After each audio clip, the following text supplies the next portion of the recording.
We have one last pretrial where I'll try to suppress your statement. Scott, if I'm unsuccessful... No, I'm not taking manslaughter, Bobby. Please don't ask me that again!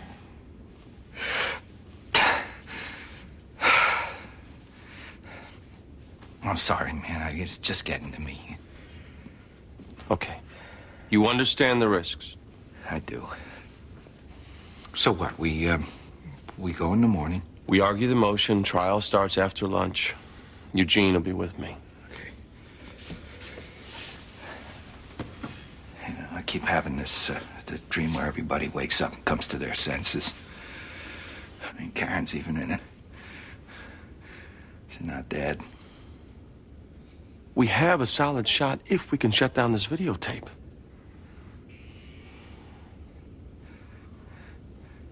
Oh, hey, see this? Fiji. That's where I'm going when I walk out of that courthouse. I'm going right to a travel agent. In 10 days, I'll be sitting on that beach.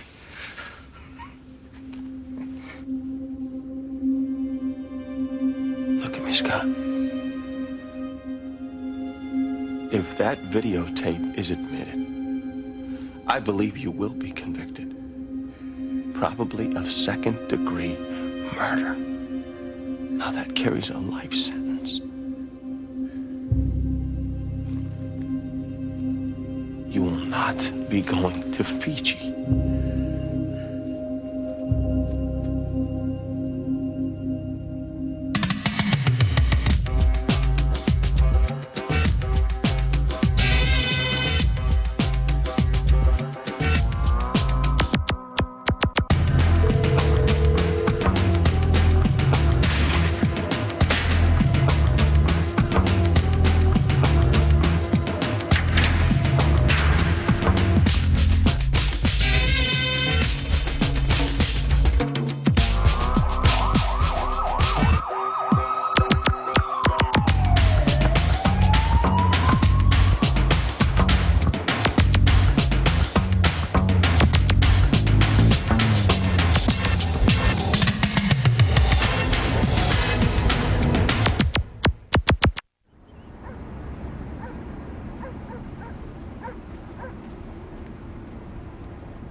They're inside. Okay. This thing was built to bring children joy, and it's toxic. Come on. The fact that they called for the meeting, that they're coming to us, it's a very good sign. How much? We have no idea. Well, nothing is good enough for what they did to our kids. Of course not. But you have to remember, if we go to trial, we will want your son to take the stand and talk about his seizures. We'll need your daughter to talk about her motor problems. And your youngest son may have to discuss his learning disabilities and the humiliation that he suffered. We've talked to them, Eleanor. They're ready. The number Eleanor and I think is reasonable is 160 per child. It seems low. Of course, nothing can make up for your children's injuries. But the present-day value of that is probably around 240 if you figure in an appeal. And given our problems proving liability, that would be an excellent settlement. We're not sure we can get that, but that's our number.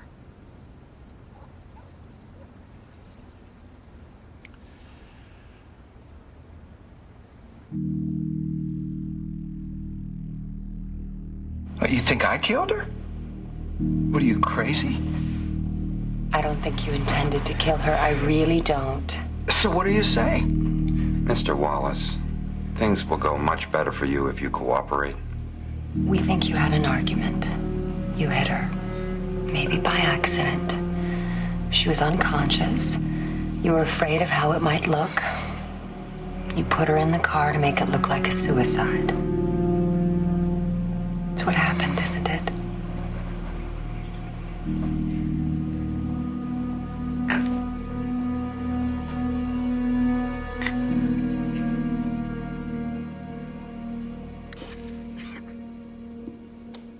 My client was in shock at the time of this interrogation. He had just found his wife dead less than an hour before this. First of all, he was read his rights. It isn't about that. He was suffering severe traumatic distress. He wasn't fully processing all the stuff being thrown at him here.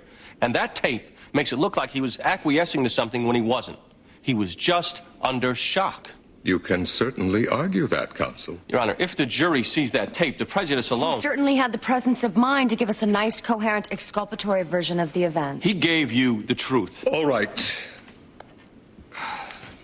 I'll allow the videotape for impeachment purposes only. Your Honor, that will effectively prevent my client from testifying. It does no such thing.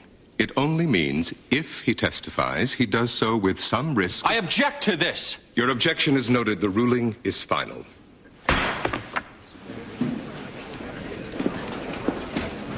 Offer's still good. No, thanks.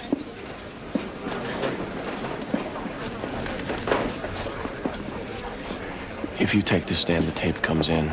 And I don't know how we win this without you getting in that chair. Now, look, I can explain that tape. Now, it was like you said, I was in shock. Now, I can convince the jury of that. I'm going to recommend manslaughter one last time. No.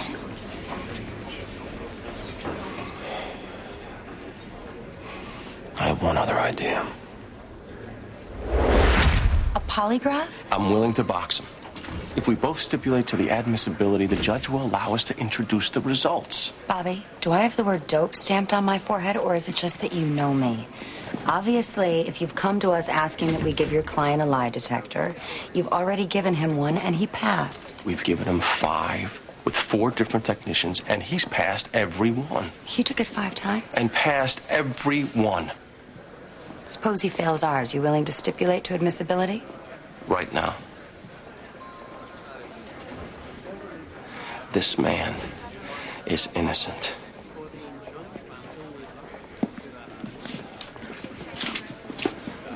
I've never done this before. Done what? Traded on our personal relationship, Helen. We know each other. I have never asked for a favor on the basis of our friendship. I'm doing it here, and I've earned it one time, Helen. I've earned it. Now, you trust the accuracy of lie detectors? Give him one. If he passes,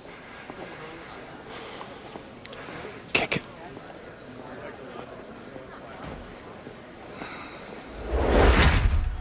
You want to run that by me again? Our case is circumstantial.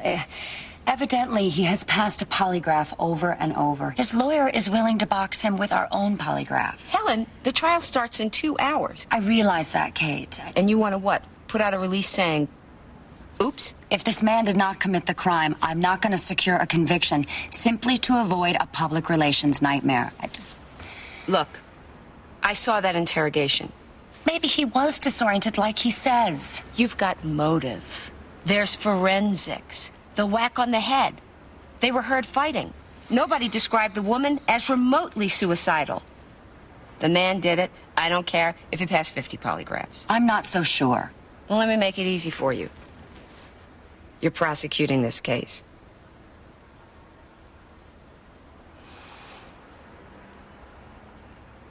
All right, I think it goes without saying, but I'll say it anyway. This offer in no way admits to any liability on the part of the Environmental Protection Agency. We realize that. What's the number? $20,000. 20,000? Apiece. Times 3, that's 60,000. More than the case is worth. And we're only offering it to avoid the publicity that this hearing might generate. We have children with severe learning disabilities. Motor skills... Look, even if that thing is toxic, the government didn't manufacture it. Yes, that's been your argument, but you lost the 12B6, you lost the Federal Tort Claims Act. I don't think we'll lose at summary judgment. You represented on the phone on Monday and then again this morning that a serious offer was coming in. The figure represents the maximum authorized by the agency, so... Then why are we talking? Because we have faith that logic eventually seeps into even the most hard-headed of craniums. Get out! You're obligated to take the offer to your clients, Miss Frutt. Thank you, Mr. Myers. Our clients are low-income parents whose children have lifelong handicaps due in part to the agency you represent. You have the indecency To come in here and tell us that their injuries are worth only $20,000, and then to add to that insult, you are lecturing me on ethics? Get the hell out of here before I throw you out.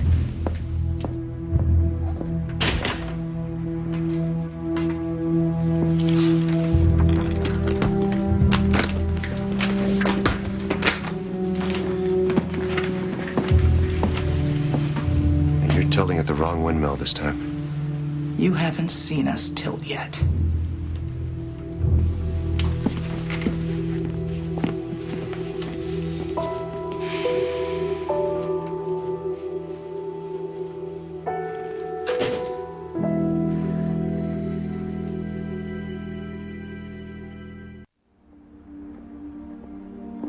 How you doing? I just went into the bathroom and threw up. We gotta tell the clients. We should go there again. You can't beat yourself up, Eleanor. It's a miracle you got it this far. $20,000. What a miracle. We should go.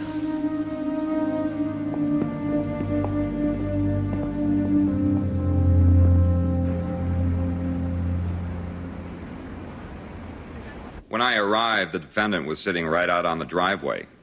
He seemed very despondent. Inside the garage, we found the victim, face down on the floor next to the vehicle, bleeding slightly from the back of the head. She was dead? Yes. There was a garden hose taped to the exhaust pipe leading to the rear passenger side window. It appeared to be a suicide by carbon monoxide poisoning. Did you run prints on the garden hose? We found prints matching the victim and the defendant.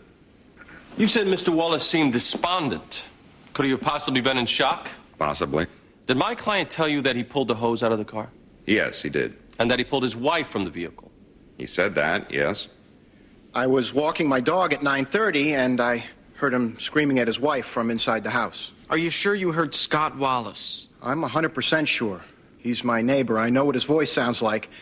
And I was about 20 feet from his front door. He and Jill were both yelling at each other. Do you know what about? No.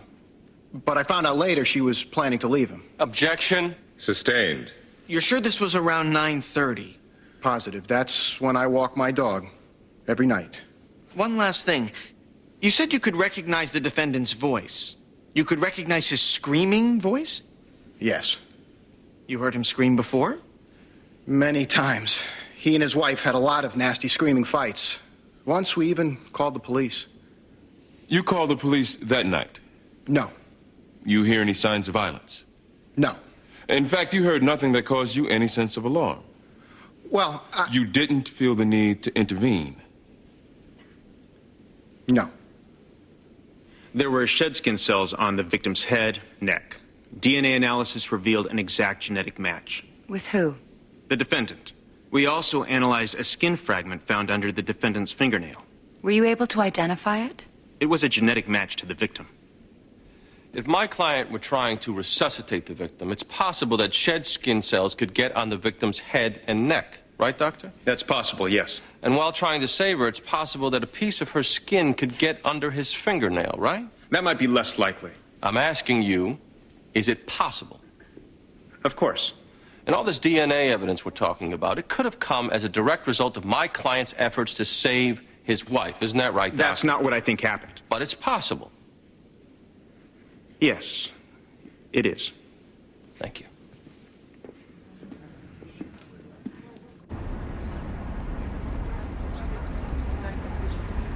I can't believe it. We were just as shocked as you are. I thought it was going to be a substantial offer. Didn't they tell you that? They intimated that we would be very happy. Yes. Our suspicion is they did that to lull us a little, thinking if we were expecting settlement, we really wouldn't prepare that hard for their motion. Were they right? Absolutely not. We're very ready. After what they did to our children. The hearing's tomorrow. If we win, we think their numbers will come up. I have to be honest and say that I am very disappointed with the two of you. We had a few people tell us that we should have never hired you, that you didn't have the resources to. But we liked you. Well, right now, I feel deceived. I feel like you promised things to get the case. Things which you obviously can't deliver.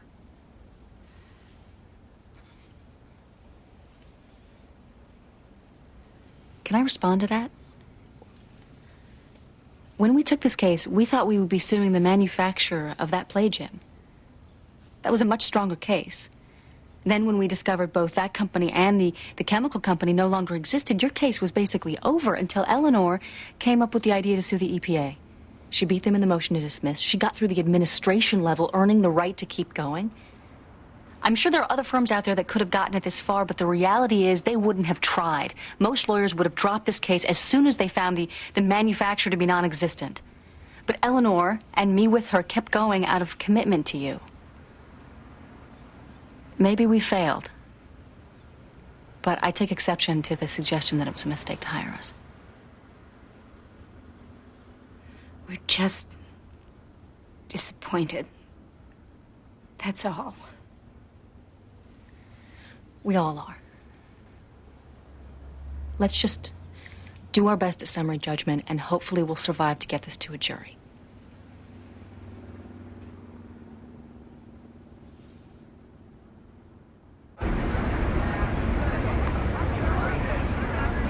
The cause of death was monoxide poisoning. What about the bleeding from the back of her head? That contusion was the result of being struck with a blunt object. You said blunt instrument. Could that instrument be a cement floor? If she fell on the garage floor, hitting the back of her head, could that have caused the trauma we're talking about? A fracture like that couldn't have happened by someone simply falling down. If my client discovered his wife in the car, he grabbed her, pulled her out, and as he was pulling her out, her head crashed onto the floor. Objection. Overruled. Doctor, if my client discovered his wife in the car unconscious, pulled her out, causing her head to hit the floor, could that have caused the fracture we're talking about? It's a possibility. Thank you, Doctor. That's all. Miss Campbell? Commonwealth calls Kyle Barrett. This seems like a good time to call it a day. We'll begin with Mr. Barrett in the morning. Get Mr. Barrett to my office now. He's gonna walk? I'm not saying that, but... But what? He killed my sister. Don't tell me now that Mr. Barrett, as we have explained from the start, our case is hugely circumstantial. We had hoped to be able to introduce the videotape interrogation. And you can't? Not unless we get him on the stand. This will only happen if his lawyers think he's losing, which I'm sure they don't think right now. Case has gone pretty well for them. The only witness that we have left that can put them in the necessary hole is you. Which means when we ask you, did your sister seem suicidal, a response of, I didn't think so, isn't gonna do it. Also, to the extent that you talk about anything your sister told you, that's hearsay. But, under the law, one of the ways around the hearsay rule is an exception called the state of mind. Richard. Basically, if you can say she wanted to start a new life. Richard. Mr. Barrett, we certainly don't mean to put words in your mouth, nor would it be permissible for us to do so. But you need to realize, unless you do damage, Scott Wallace probably won't testify, in which case he could in fact go free. You knew your sister, sir. If she was planning to start a new life, if she was in a positive place, there is no way she would ever take her own life. Not in any circumstance. Certainly not in this situation where she was looking forward to starting over. She was murdered, if you know it. She did not commit suicide. You absolutely know it.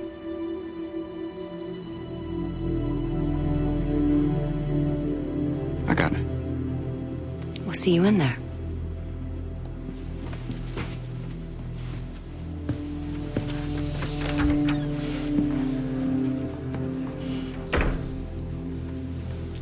First you tell him how to beat the hearsay rule, then you practically supply his testimony. Helen, I'm just preparing our witness. I explain the law, tell him what's relevant and what to emphasize. I do it, you do it. And besides, you said it yourself. This witness is all we have to get Scott Wallace in that chair. Be glad I coached him.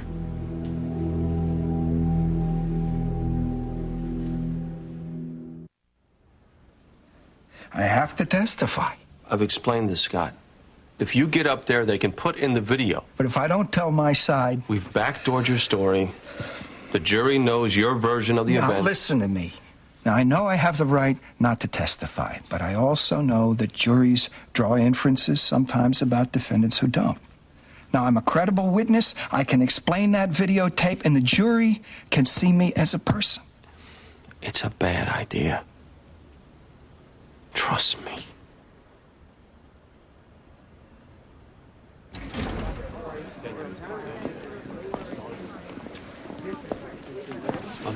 Miss Fred. Can you excuse me for 1 second?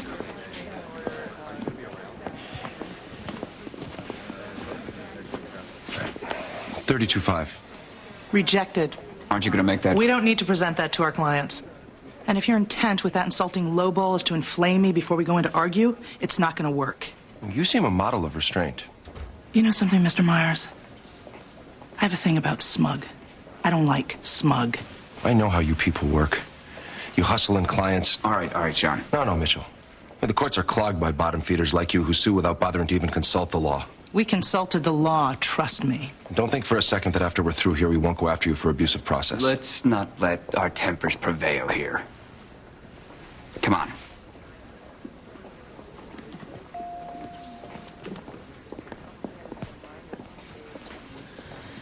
Things just got worse. Judge Gilmore got appendicitis. The case was transferred to Judge Aldrich. What? Judge Aldrich is sitting? I'm afraid so. Oh, great. He'll kick this before we even get through the door. Let's just go for it. There's nothing else we can do at this point. She was both excited and terrified. Excited and terrified of what, sir? Well, excited to be starting a new life, at being single again. Objection, this is all hearsay. State of mind exception? Whose state of mind? The victims. Oh, come on. Judge, they're arguing that she killed herself. The fact that she told her brother she wanted to live directly rebuts that. I'm going to allow it. The objection is overruled. You said your sister looked forward to meeting a man she could love. Yes. She was planning on telling Scott that she wanted a divorce. And why was she so terrified, if you know? She was afraid of Scott's temper. She told you this? Yes. She at one point wanted me to be with her when she told him. Why was that? She was afraid that he might try to harm her. Objection! I'll allow it. Did your sister say anything else, sir? She said that if she turned up missing, or if I didn't hear from her, that I should call the police, because Scott probably did something to her. Objection! Overruled.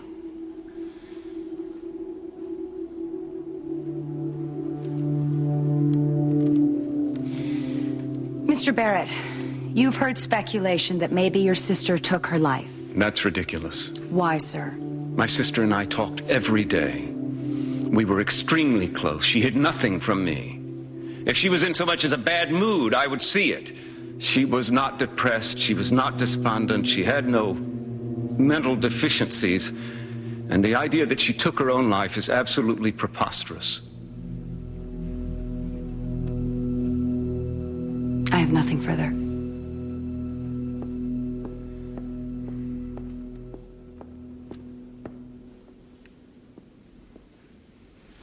Mr. Barrett, you think my client killed your sister, don't you? Objection. Goes to bias? I'll allow it. You think he did it? I know he did it. And if you think this man killed your sister, you want him to go to jail, wouldn't you? In fact, if you had the opportunity to help put this man in jail, you'd probably jump at it, wouldn't you? What are you suggesting, counsel? Well, I'm suggesting you do anything to put the man you think killed your sister behind bars. You'd even get up in that witness chair and lie. Objection. I haven't lied. Well, I have your statement to the police right here. Taken the night your sister died. And you didn't say anything about her telling you, if I disappear, call the police. You didn't say anything about her telling you she was afraid of being harmed, did you, Mr. Barrett? I believe I did. Where is it? Here's your statement. Where is it? Well, maybe the officer didn't write it down, but Didn't write it down. The officer forgot to write that down. Look, I have always maintained that your client killed my sister. Yes, you've always maintained it. It has always been your opinion. But this is the first we're hearing of any facts. Any statements like, he'll try to harm me. This is the first we're hearing of this because you just decided to make those statements up, didn't you, Mr. Barrett? Objection. Overruled. You want to put that man away so bad that you got up here and lied to get the job done. Objection. All right, Mr. Young. You say your sister wasn't depressed. She had no mental deficiencies. Didn't my client share with you his concern that your sister had huge mood swings, that she might even need medication? Hearsay. Overruled. Didn't he come to you once, seeking your help as her brother, to convince her to get treatment? Absolutely not. You're a liar. Objection. Mr. Young. You're under oath here, Mr. Barrett. Objection. Sustained, Mr. Young. Don't make me warn you again. You say your sister wanted you to come with her that night, but you didn't. Because I didn't think he would really kill her. I was wrong. What'd you do that night, Mr. Barrett? I'm in a weekly card game. Your sister told you she was afraid for her life, but you couldn't help her because you had a poker game?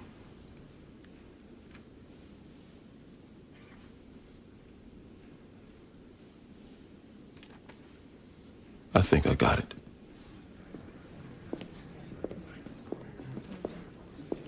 Ms. Gamble. Commonwealth rest, Your Honor. Mr. Donald? 1 second, Your Honor. What do you think? Right now, we still have a chance, but if the videotape comes in... Scott, it's still our opinion that you don't testify would open a door on the tape. Look, Bobby, he's lying. You Jimmy crossed him pretty good, I think. Yeah, I want to testify. I can't let you. Bobby, Scott, if you get up there, we'll lose. Bobby. The defense rests, Your Honor.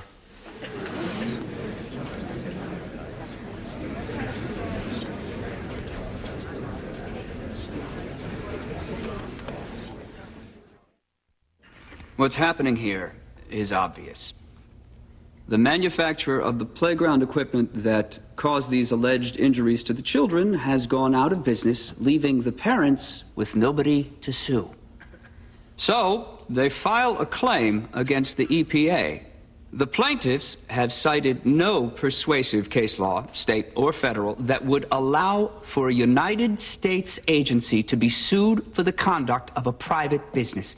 And, Your Honor, let's consider the logic of what they're asking for.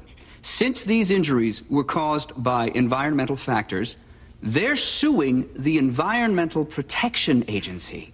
Under that theory, since we have an FDA, you could hold the government liable for any harm caused by a drug manufacturer. Since we have an FAA, you could sue the government for every plane crash. I understand that we live in a litigious society, but the idea of suing the federal government for the actions of any regulated private industry, that's ludicrous. As a matter of law, this claim is untenable, and accordingly, the government's motion for summary judgment should be granted.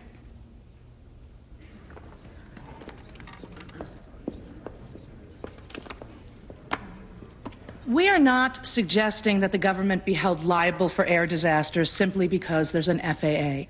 Nor are we saying that the EPA should pay damages every time there's an environmental crisis. We're saying, in this situation, 3 children got hurt. Very hurt, because the Environmental Protection Agency didn't do its job. So you're alleging the kids got hurt by toxic playground equipment? Yes, there is a preservative, which is also a pesticide, known as chromated copper arsenic, CCA. It's used to pressure treat wood, and it's found in decks and playground equipment everywhere. And I mean everywhere.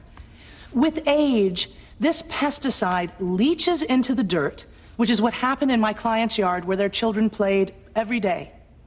But why should the EPA be held liable? They didn't make that playground equipment. Our argument is that the EPA knew about the dangers of this pesticide. They've known about it for almost 30 years, and yet they have continued to let the wood preservers use this stuff. This is a complete lie. Would you shut up? Counsel? He's arguing the merits. Let me deal with him. The basis of your claim is that the EPA knew of these dangers. Our claim is that when a governmental agency knows of a toxic condition that causes developmental problems in the nervous system of children, when a governmental agency knows of a toxic chemical that is being regularly used to make playground equipment, when that governmental agency does nothing to stop it, then yes, that agency is blameworthy, and yes, that agency should incur some liability. Ms. Frutt, first, I can do without the tone. Second, we could complain every day about the government not doing enough. We can't prevent every disaster, you know that. Yes, but this disaster was preventable. As are most automobile casualties, too. The government could mandate that every car be built like a tank. They could legislate that every airline passenger be equipped with a parachute. There are lots of things the government could do to make things safer. But there are economic realities. I understand that. And if the economics of fixing a problem is prohibitive, fine. But how about simply informing the public that a problem exists? They know there is a chemical that causes harm. How about simply alerting the public? Would that be too much of a burden on the federal government? Maybe not. My question is, do they have a duty to? Our position is that they have a duty to make known all toxic, dangerous conditions that they know of. The EPA is still sitting on this information. That chemical is still leaching into the dirt at playgrounds. Children are playing in that dirt, and the EPA still isn't informing people. Why? Because the wood manufacturers have lobbied Congress to get the EPA to back off. And the only reason why I know about this problem is because of 3 sick children whose parents hired me.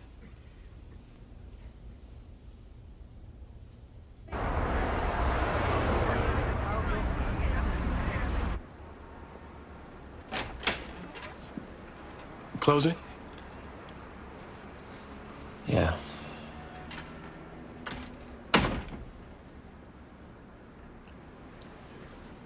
If a client wants to testify, it's his right.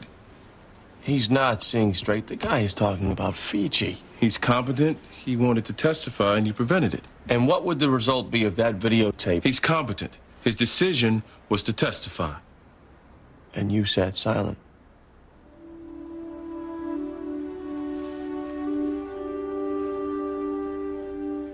So we're both guilty.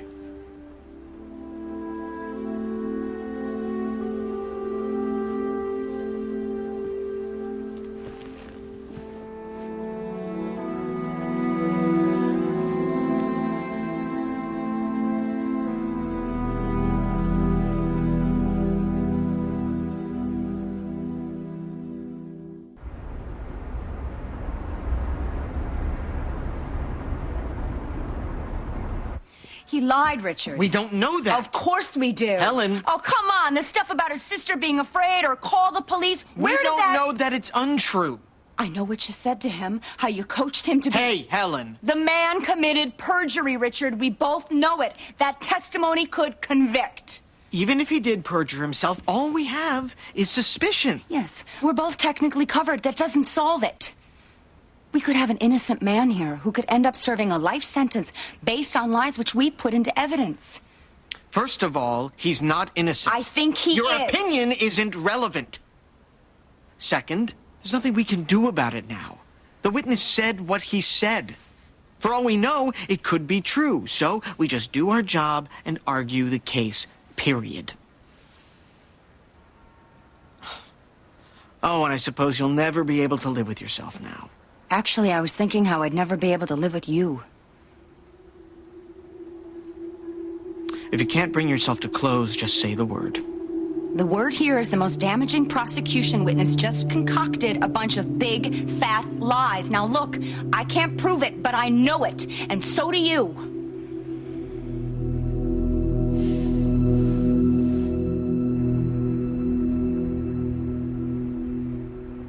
All rise. Be seated.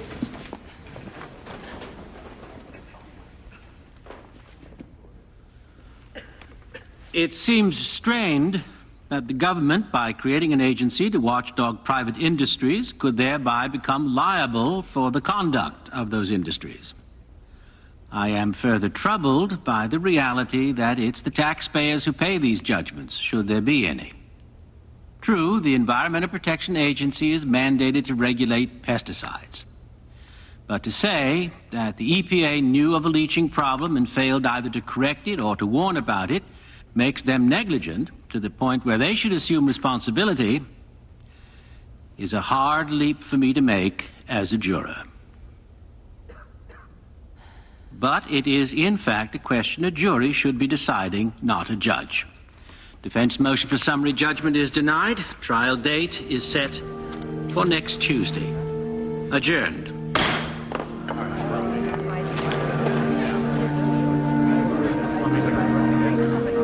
What happened? We won the motion. That's what happened. We're still alive. I don't believe it. I mean, I do, but I don't.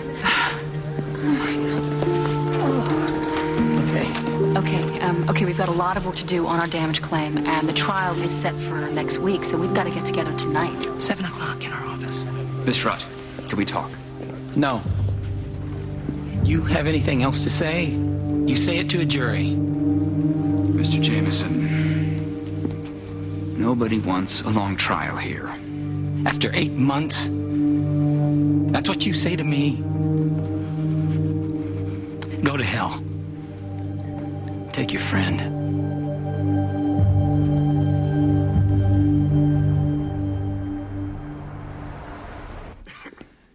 They have no case. They find my client's prints on the garden hose. Yes, because he yanked it out of the car. They find his prints and DNA on the victim. Yes, because he tried to revive her. There was a fracture on the back of her head. Yes, because Scott Wallace pulled her out of the car, causing her head to hit the cement floor. And seeing how anemic the case is against Scott Wallace, the man he believed killed his sister, Kyle Barrett took the stand and lied. He testified his sister was afraid Scott would harm her. Well, Kyle Barrett never told the police that, never. He just made it up. It was a desperate lie that cannot be corroborated by anyone. And it's with that lie alone that the prosecution is trying to convict an innocent man. My sister was afraid he'd harm her. If I disappear, Scott did something. And he goes off to play poker? The reason Kyle Barrett made up these lies is because sitting in this room, listening to the evidence, he recognized what you have to recognize. The prosecution has no case.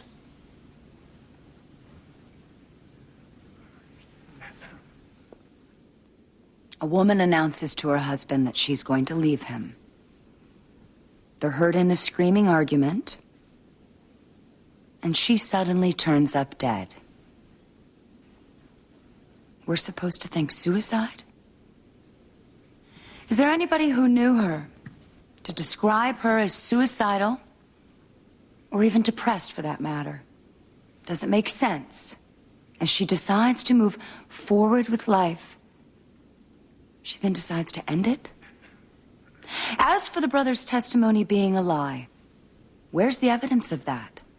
Did defense call anybody to contradict him? Let's all use a little common sense, shall we? A woman tries to leave her husband. She ends up dead in the house. A whack to the back of the head. No witnesses. Figure it out.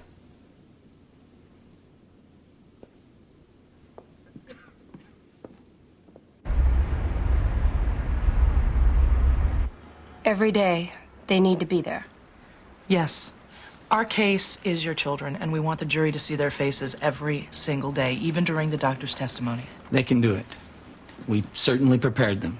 The defendants have already brought a motion to bifurcate the trial, which we are opposing, which means we really should get to work. So we will be in constant contact as we draw closer. Okay. Miss Rutt? I apologize for what I said before. You don't have to. Yes, I do. I know how hard both of you have worked. And as I watched you in the court, well, I felt ashamed for doubting you. That was something. Thank you.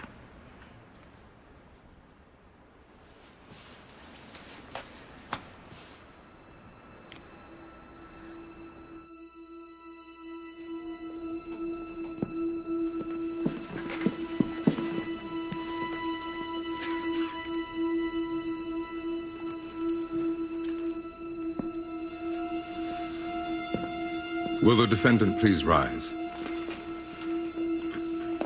Mr. Foreman, the jury has reached a unanimous verdict. We have, Your Honor. What say you? Commonwealth versus Scott Wallace on the charge of murder in the first degree. We find the defendant, Scott Wallace, guilty. Members of the jury, this completes your service. You are dismissed with the thanks of the court. Defense moves to set aside the verdict or for a new trial. You can file those motions later. Security will take the defendant into custody. We're adjourned. We have ground, Scott. We'll appeal. Okay. Appeal. Okay.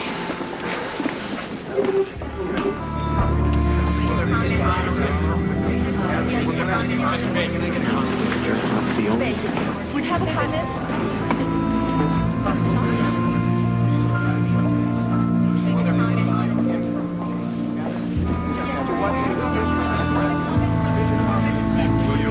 Yes, we will appeal.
Previously on The Practice. My client was in shock at the time of this interrogation. He had just found his wife dead less than an hour before this. I'll allow the videotape for impeachment purposes only.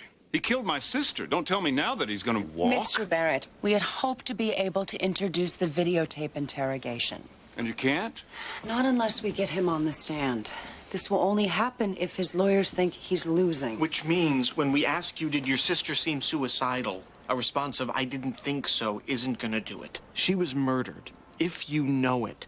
She did not commit suicide. You absolutely know it. Did your sister say anything else, sir? She said that if she turned up missing, that I should call the police, because Scott probably did something to her. Objection! I know what you said to him, how you coached him to be... Hey, Helen. The man committed perjury, Richard. We both know it. I want to testify. I can't let you. Bobby.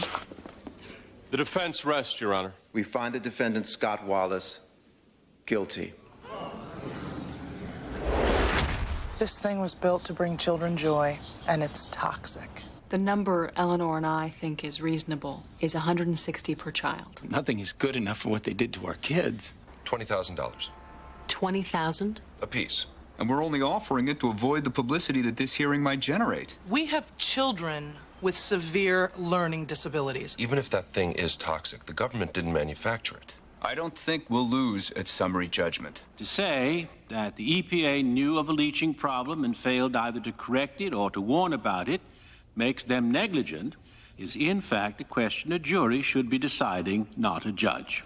What happened? We're still alive. Are your experts ready? They're all set. Dr. Tillotson flew in this morning. He's going to be great. He's very dignified and very persuasive. Who have they got? The EPA? How about everybody? They can't afford to lose this case. The precedent would be a disaster. She's nervous. I am not. Okay, look, this is not like tobacco, where the jury's going to go in thinking that the defendant is evil. There's no predisposition weighing in your favor here. In fact, in this case, the jury's fears will work against you. How do you figure that? People don't want to believe that playground equipment all over is poisoning their children. They don't want to believe that the government could know about it and just look the other way because of politics. Well, that's exactly... People don't want to believe it, Eleanor. And you have to be mindful of that as you try this case. You are arguing something nobody wants to accept. Okay, Bobby, we get it. How is your science? It's circumstantial, but credible. Don't focus on proof so much. It's hammering the fact that the EPA didn't test this stuff enough. All right, Bobby, we have done this before. We've been preparing this case for 8 months now, and we know what we have to do. Anything else? Yeah. Win.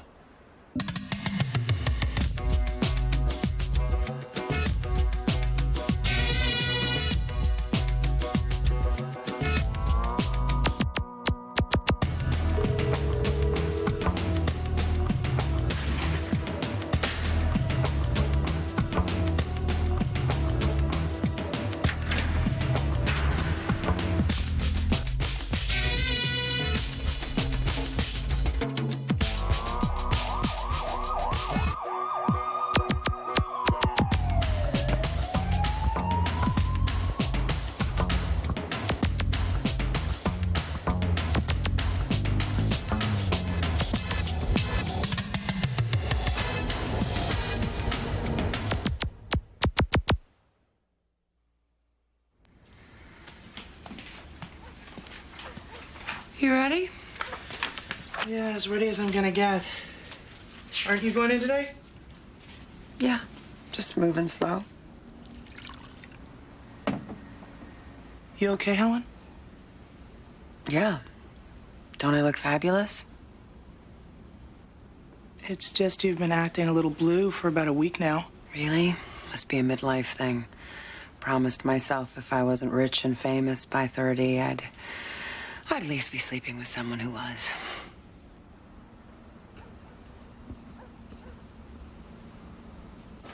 I'm working as fast as I can, Bobby. Get Jimmy to help you. He's third chairing the Jamison trial. Look, when we sit on our hands, Scott Wallace is sitting in jail. Nobody is sitting on their hands, especially me. I'm off to see him now. Bobby, you are going to let him in on everything he has to appeal.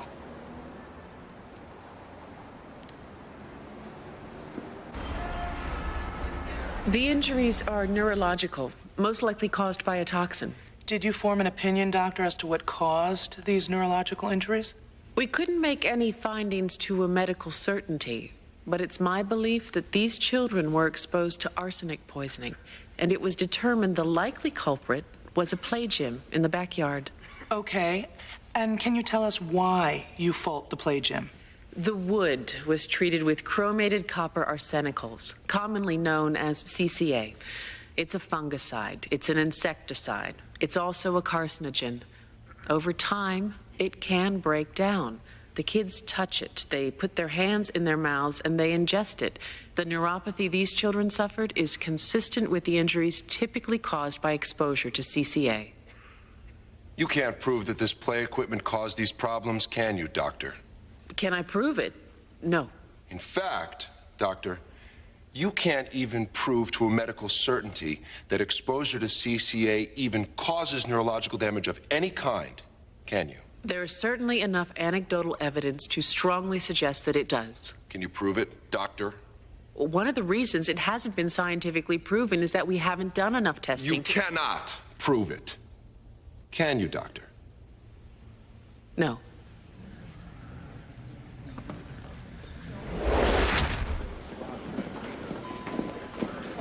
Miss Gamble? Mr. Barrett, thank you for coming by. What's going on? Well, nothing to worry about, but, you know, I'm anticipating the defense to appeal. I think I told you this. And? My feeling is one of the grounds they'll be raising is the veracity of your testimony. I thought I could best head that off at the pass by offering polygraph results. You could take the test in my office, won't take more than an hour. I thought they were never admissible. For suspects, for witnesses, they can actually carry some weight. I don't want to take any polygraph. It would be a big help to me if you did. I'm sorry, I don't want to do that. Why is that, Mr. Barrett? Did you not tell the truth? I'm gonna need that polygraph. Otherwise, I might be compelled to go to the judge and ask for a new trial. I don't know what's going on, Miss Gamble, but I'm not taking a lie detector.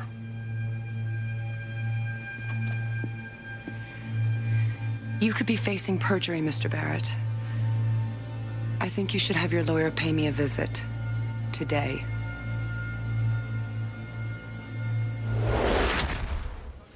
All these names came out of your wife's Rolodex. I need you to go through it and tell us who they are.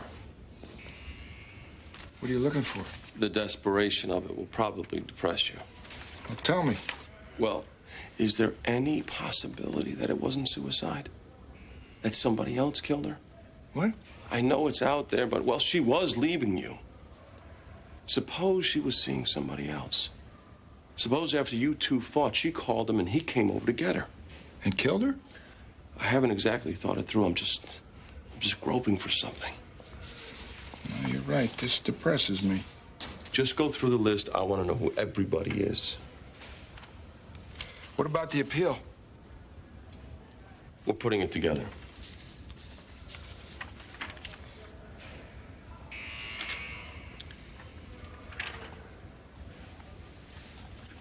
Listen, Scott, you have one of the grounds we need to talk about. It could cost me my bar card. What are you talking about? You were denied your right to testify by me. You were adamant about getting up there, and I just cut you off and rested the defense. I think it's an issue. Well, you did it because you believed it was the best strategy. But in the end, it has to be your decision, and I totally usurped it. You might want to think about hiring a new lawyer and making that one of the grounds for appeal. What, can't you argue it? It's a little strange for me to argue my own infraction. Bobby. The situation that I'm in, it's not likely I'm going to get out of here. I know the odds. Now, if I am to have any chance, I need a lawyer who feels he's in the hole here with me. And you're it.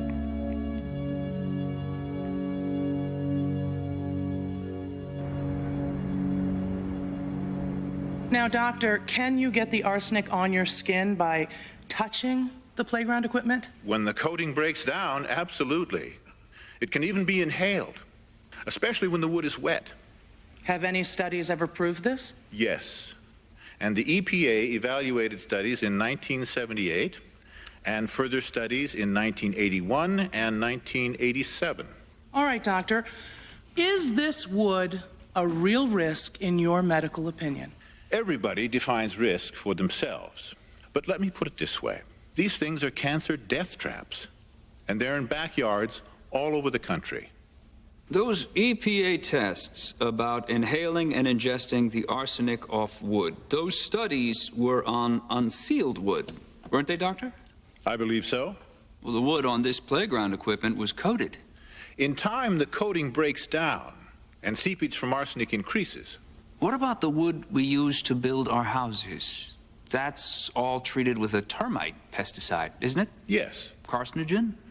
Probably. So maybe even our houses are potential cancer death traps, right, Doctor? We can't rule it out.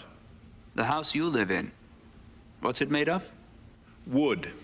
But being inside, the coating is less likely to break down. But the outside wood on our houses, our porches, our decks, this is all treated with CCA, same as the play gym equipment, right, Doctor? Most of it is, yes. So basically, we're all living in death traps, according to your medical opinion. We can't rule it out. Overall, I think he came off well, and it was a good first day. We still obviously have big problems on causation, but I think the jury's with us. They definitely are. I was watching their faces. What happens next? They'll put up Feldman from the EPA. Lindsay, you ready? Totally. This guy is tough. He's got experience as a witness, and he's not afraid to go right back at the lawyer. I'm ready. If we do damage here, our chances become very good. Do we testify? We've decided to hold you for rebuttal. We want your testimony to come as close to the end as possible. Our goal is for the jury to be thinking of a family in that room, not just chemicals and a bunch of scientists. But your feeling is it's going well so far? I think it's going quite well. But their big gun comes next.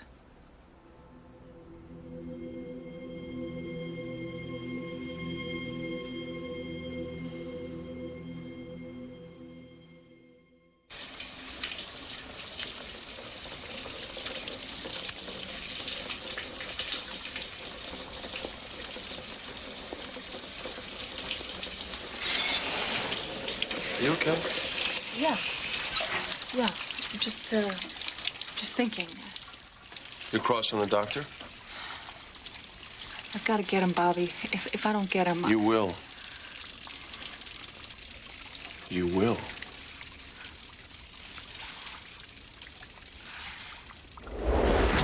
First of all, whether a district attorney thinks a witness lied or not, that has no relevance. It does to me. It's the prerogative of the jury to weigh his credibility. They did so. Mr. Stone, your client lied. A man is serving a life sentence in part because of that lie. Allow me to be a little bit uncomfortable with that. Okay, Miss Gamble. I'll put myself in your shoes and feel your discomfort. Now you put yourself in mine. Why in God's name would I ever agree to let Kyle Barrett take a lie detector? How about simple justice? I was away last week. Did the system suddenly become about that? I don't find cynicism persuasive. Well, idealism can be pretty incredible as well. I will not let my client expose himself to possible perjury charges. I will grant him immunity on that. Nor will I advise him to help undo the conviction of his sister's killer. Mr. Stone, I won't sit quiet on this. Please. What are you going to do?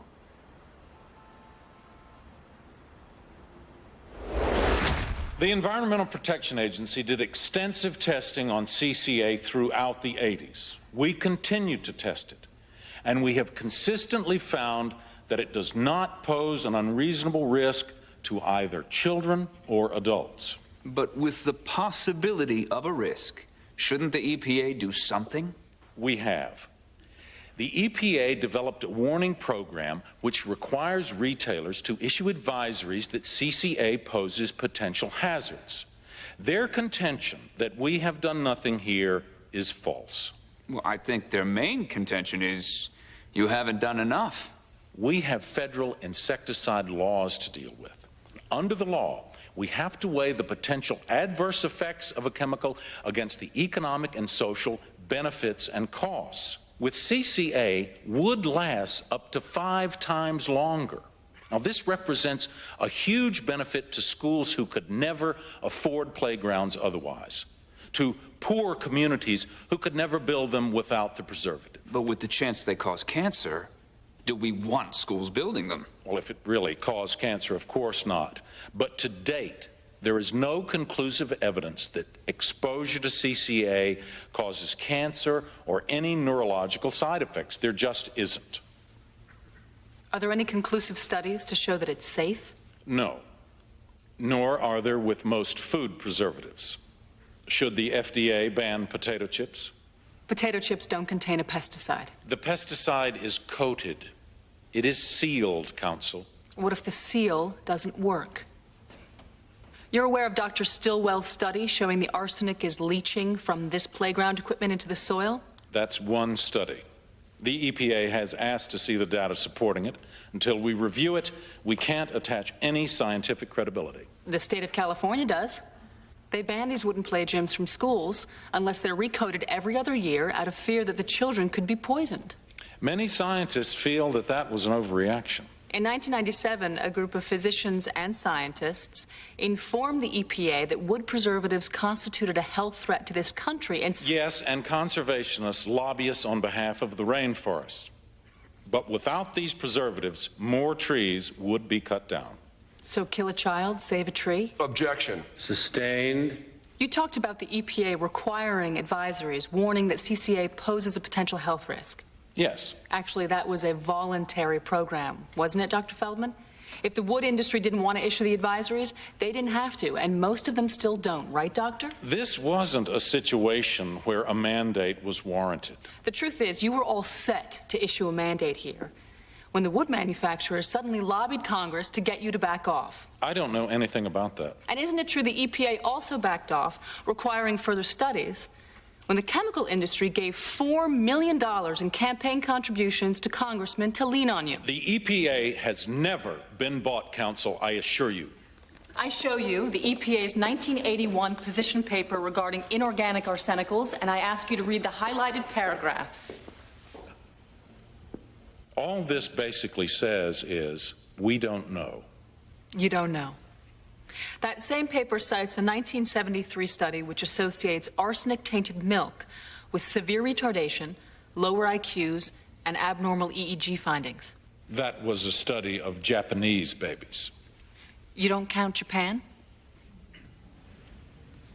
What else doesn't the EPA know, Doctor, and when did they not know it? Objection. Withdrawn. In 1996, the EPA failed to warn over 1 million power plant employees that they were at risk for mercury poisoning. Objection. Because the coal lobby pressured you backed off there. Objection. Relevance. Goes to pattern. They were bought then just like they're being bought now. Objection. Overruled. You lay off chemical companies, don't you, Dr. Feldman? That is absolutely not true. From 1989 to 1998, of all the hundreds, if not thousands, of pesticides out there, how many did you get neurotoxicity data on? I don't know the exact number.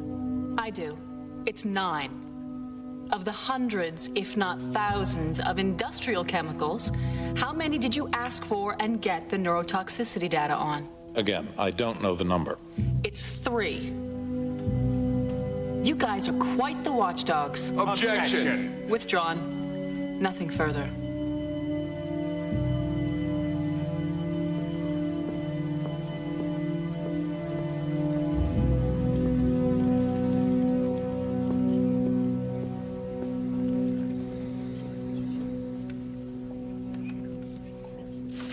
Of the 5 names you couldn't identify, 2 were maiden names of married women you did ID. 1 was a pool contractor. Oh, yeah, we were thinking about installing a pool last year. 1 we're still checking. 1 was a psychiatrist, Dr. Bernard White. Psychiatrist? Was your wife seeing a shrink? Not that I'm aware of. He's in Cambridge. I'll pay him a visit. Listen, on the other, I understand if you want to replace me, I'd even recommend it. Can you recommend someone as good who will try as hard? Look, Bobby, I'm glad you think you screwed up. It's my insurance policy that you'll keep trying. I'll keep trying. You don't have to worry about that. I'm not.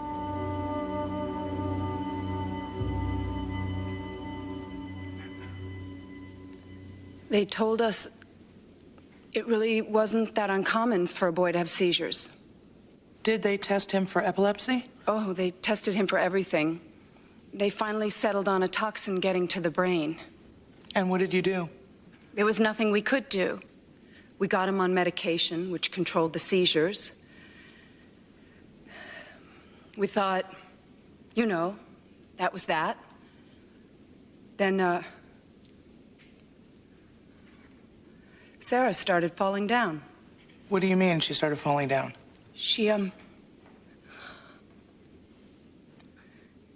would trip. If she tried to play hopscotch, she'd fall flat on her face. They thought maybe she had cerebral palsy. And then things started to happen with Everett? He can't read. He will never be in a normal class. He'll never go to college. And you knew. Objection. I have a boy whose body convulses with foam coming out of his mouth, and a daughter who keeps falling down, and a son who can't read, and you people have known for 30 years. Your Honor. Mrs. Jameson, please just answer the questions you're asked.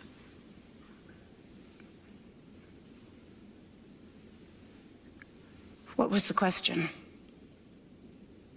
The question was, when your son started having seizures, didn't the doctor say it could have come from a whole host of chemicals, including the cleaning solutions you kept in the house?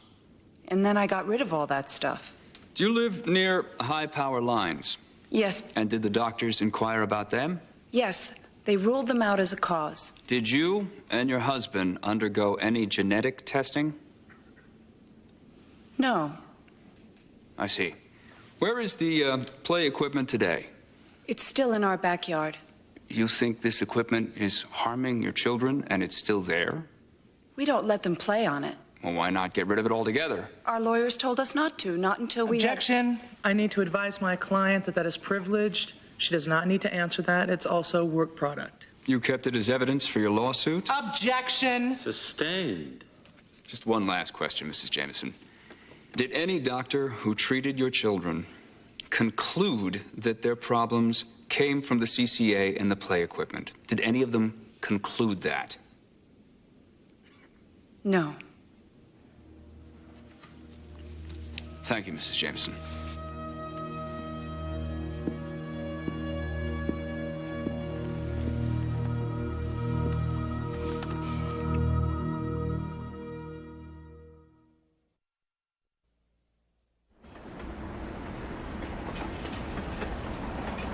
We really appreciate you taking the time.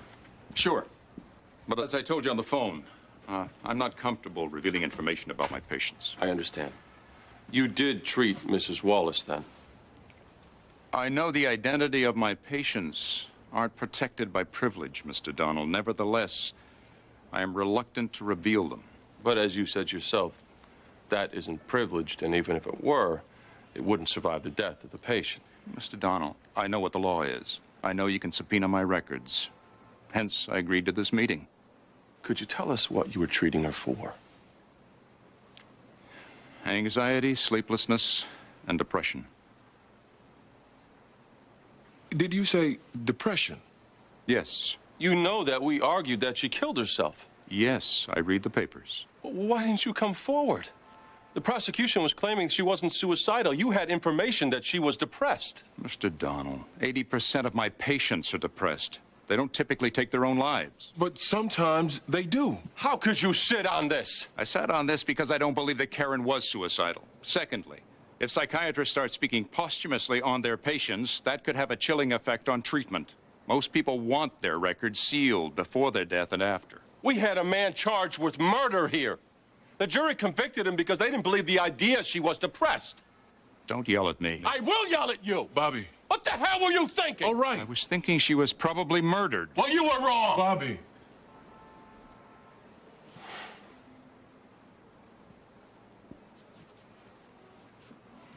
We need this guy.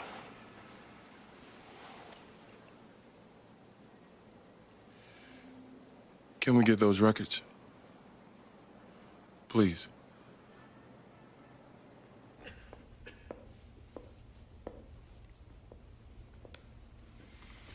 We live in a land of chemicals, and it's pretty out of control.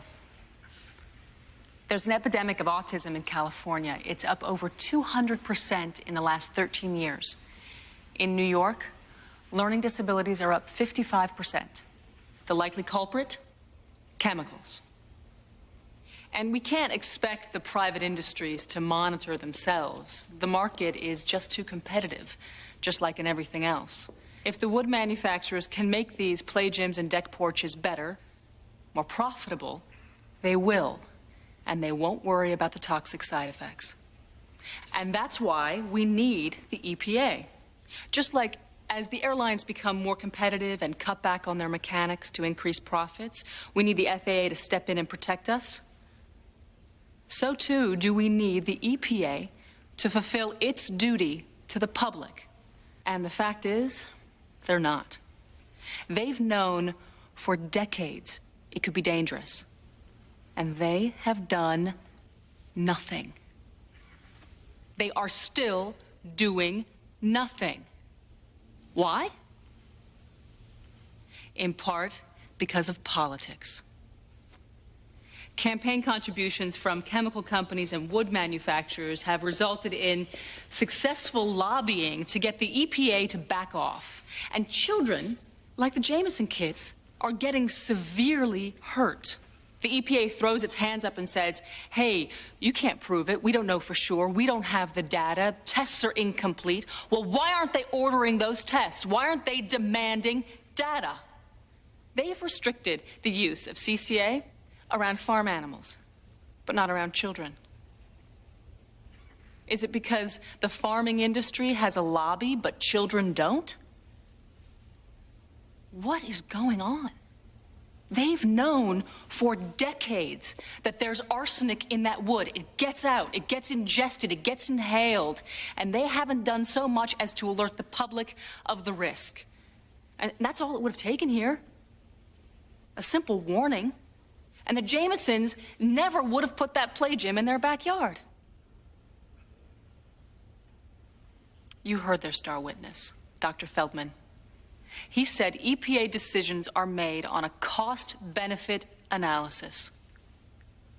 We need you to put a big price tag on their failures.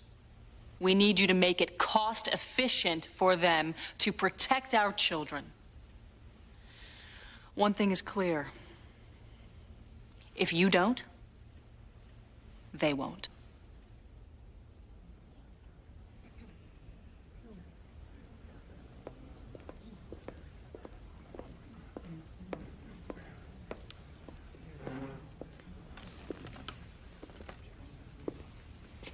She's right about one thing.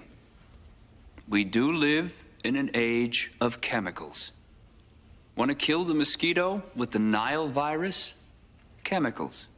Don't want to get botulism from your canned soup? Chemicals, preservatives. And I suppose the EPA could demand proof that every one of those chemicals is completely safe before allowing their usage.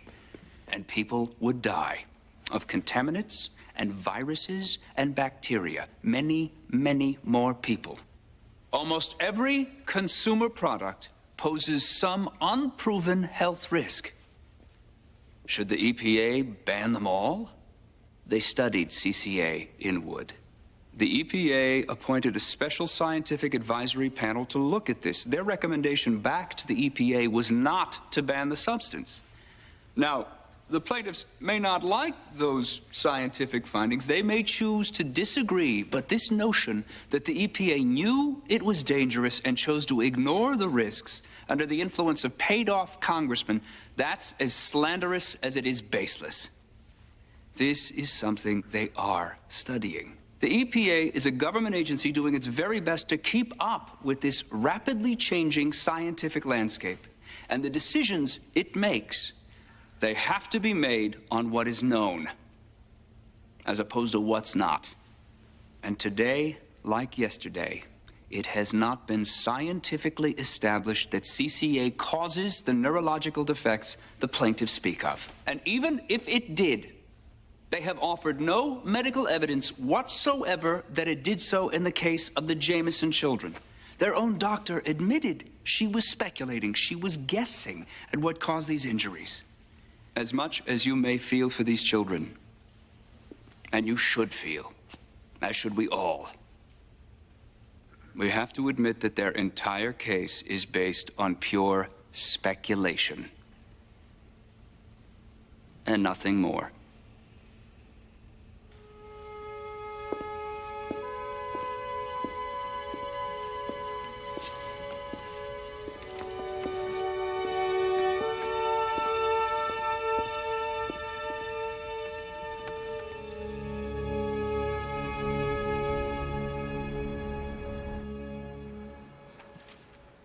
You want me to sign this?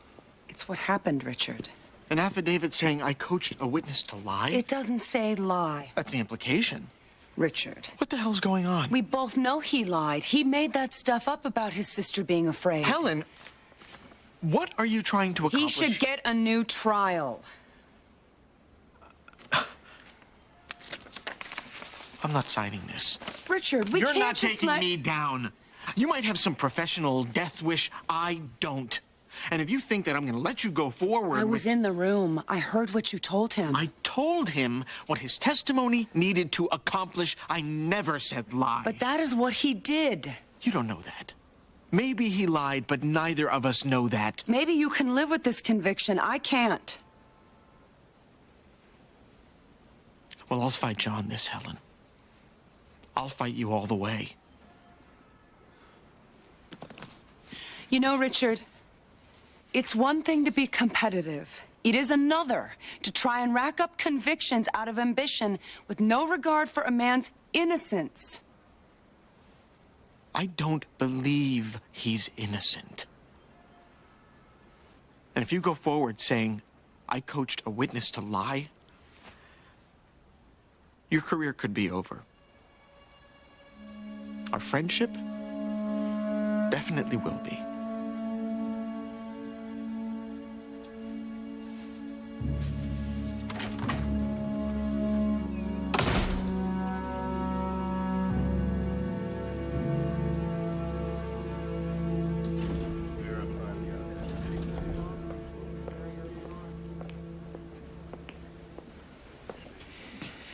I don't know if the jury liked your closing, Lindsay, but the defense was impressed.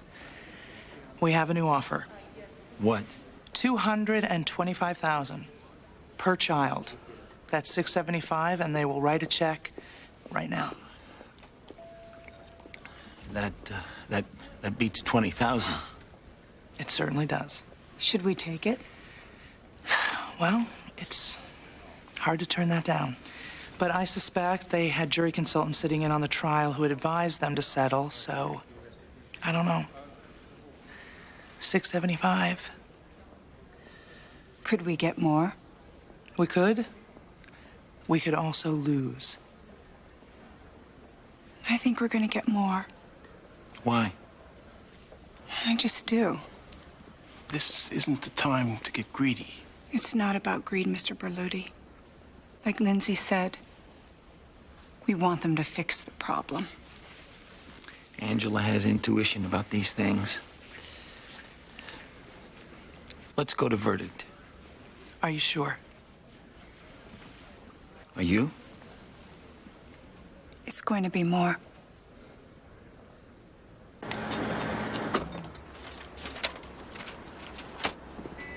It's right here, depression.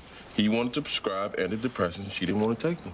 It's all right here. Lucy, see if we can get in to see Judge Wolf this afternoon. This is new evidence. Eugene, call Helen Gamble. Tell her. Helen, we were just talking about you. We got new evidence on the Wallace case. Really? I've got some news on that myself. What? I'm convinced that Kyle Barrett lied on the stand after being coached by the prosecution.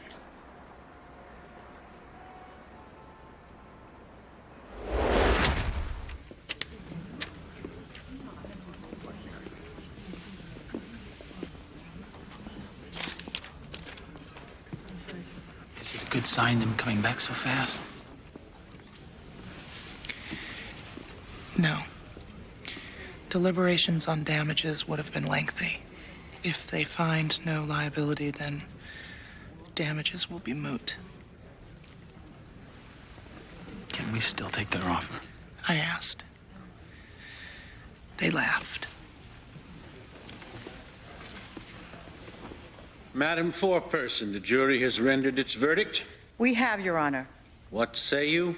In the matter of Stephen Jameson et al. Versus the Environmental Protection Agency, we find in favor of the plaintiff and order the defendant to pay damages in the amount of $72 million. Oh,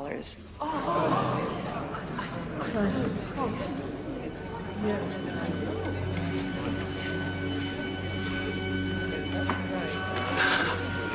Oh, my God. Oh, my God.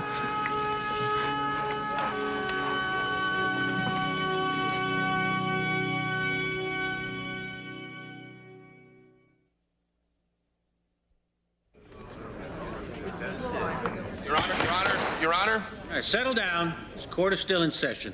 Your Honor, the defense moves to remit the award. We also move that the verdict be set aside. Opposed. I will see counsel in chambers immediately.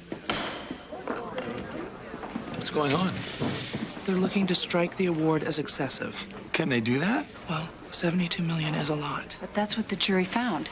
Let us talk to the judge and we'll see what's going on, okay?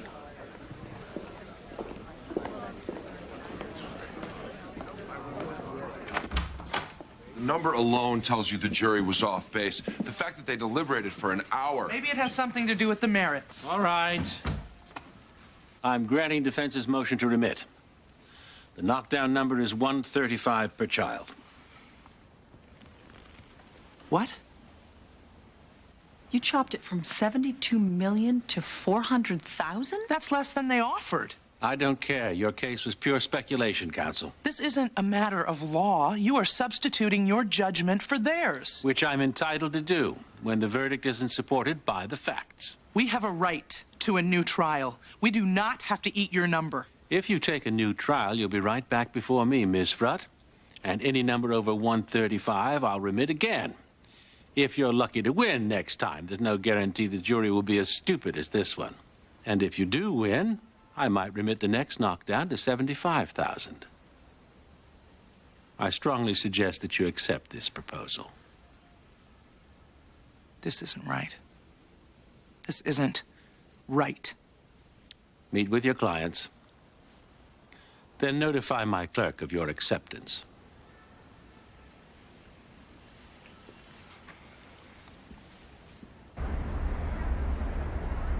Given this newly discovered evidence concerning the victim's depression, coupled with this revelation by the district attorney regarding the veracity of their lead witness, the interests of justice demand that the verdict be overturned. In the alternative, the court should order a new trial. I take strong exception to the suggestion that I coached a witness to lie. There's no evidence the witness did lie, only opinion. Coming from Helen Gamble. Helen Gamble's opinion carries no legal relevance. I assure you she has no credibility within our own department. Why? Because she's honest? All right. Your Honor, this was not our lead witness. This was a witness. Who supplied motive? You challenged his truthfulness at trial. You have nothing new with which to challenge it here. As for the doctor's report, I spoke to Dr. White. He did not consider Karen Wallace to be suicidal. The prosecution portrayed her as optimistic. Which you also challenged at trial. Not with these medical reports, we didn't. All right. Ms. Gamble brought her concerns regarding this witness to the court's attention. As I told her, it is the jury's function to weigh Mr. Barrett's credibility, not hers. As I go through her affidavit, I don't think Mr. Bay crossed the line. Lawyers prepare witnesses all the time. I see no evidence that he solicited perjury. As for the doctor's report, I find that to be relevant. But I am not satisfied that it would have resulted in a different verdict. The conviction, therefore, stands.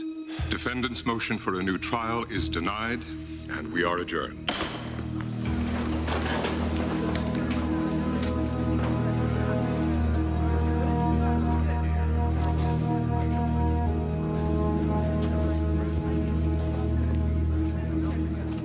I'm not quitting. Well, what happens now? We go to appeals, challenge some of the legal rulings. I'm not quitting.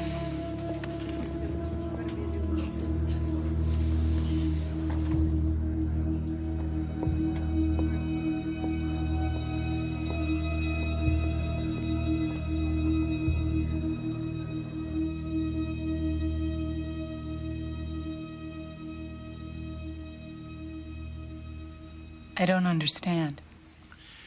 The judge can cut back an award if he thinks it's too high. What's the point of a jury trial? We go through all that with a jury. Well, judges don't like to do it. With this guy, I'm not sure. So if we opt for a new trial, we'll get him again? That's what he's saying, that he's going to keep it on his docket. It could be a year before... I'm going to be sick. I think we have to eat it at 135. If he keeps jurisdiction, he's told us that we can't do better. We could lose. This is so unfair.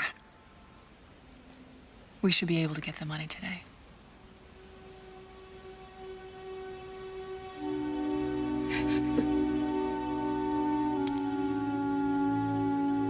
We got no choice.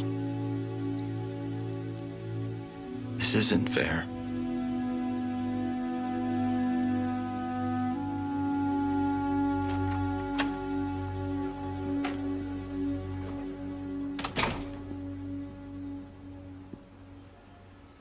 You blindsided the department, embarrassed it, and now we have to deal with a media that... I think it would be best if you submitted your resignation. You're not getting my resignation.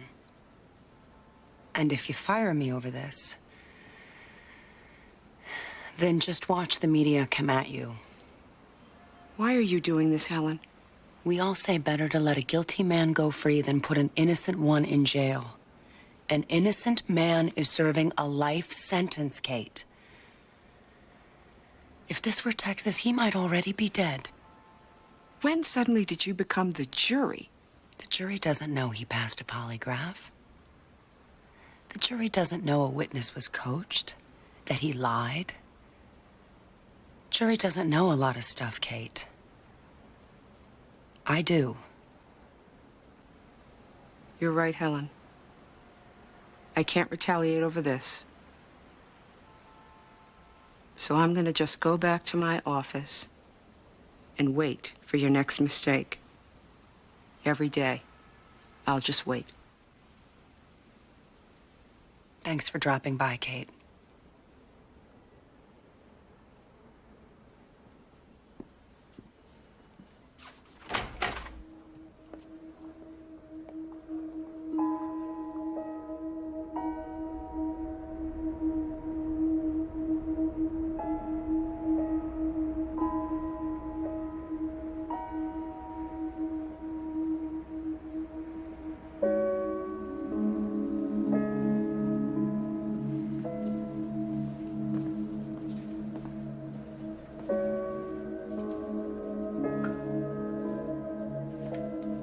Okay, look.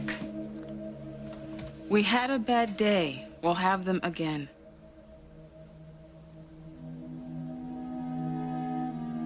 We can't just sit here and brood. Beck's right. We gotta concentrate on picking up pieces now.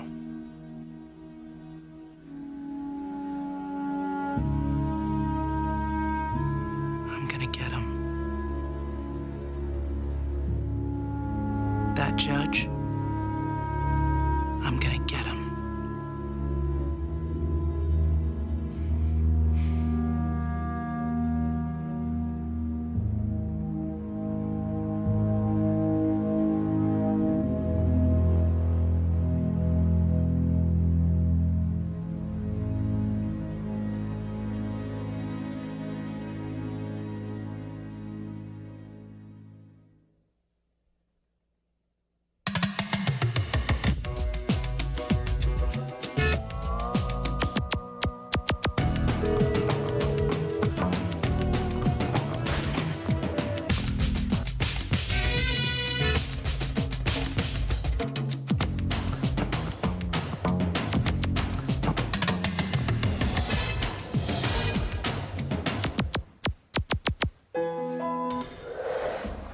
You stinker!